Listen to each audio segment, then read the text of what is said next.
नमस्कार. पहिलं तर तुम्हाला आषाढी एकादशीच्या हार्दिक हार्दिक शुभेच्छा. आज आपण बनवणार आहोत एक क्यूट अशी फ्लॉवर कॅन्डल. मग आज मंदिरात गेलेलात की नाही विठुरायाच्या दर्शनाला? मी माझं तुम्हाला शेड्यूल सांगू का? चला सांगतेच. आज मी सकाळी उठले, त्याच्यानंतर मी माझं आवरलं, देवपूजा केली आणि मग मी नाश्त्यासाठी सँडविच केले. कारण माझ्या भावाचं आज ऑफिस होतं, त्याला ऑफिसला जायचं होतं.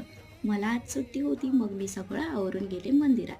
मंदिरात गेल्यानंतर दर्शन घेतलं आणि मंदिरातून आले आणि घरातली बाकी कामे आवरून घेतली आणि आता कॅन्डल बनवायला सुरुवात केली. तर बघूया आपली कॅन्डल कशी होते. तुम्हाला जर व्हिडिओ आवडली असेल तर प्लीज लाईक करा, शेअर करा, कमेंट करा आणि प्लीज चॅनलला सबस्क्राईब करा.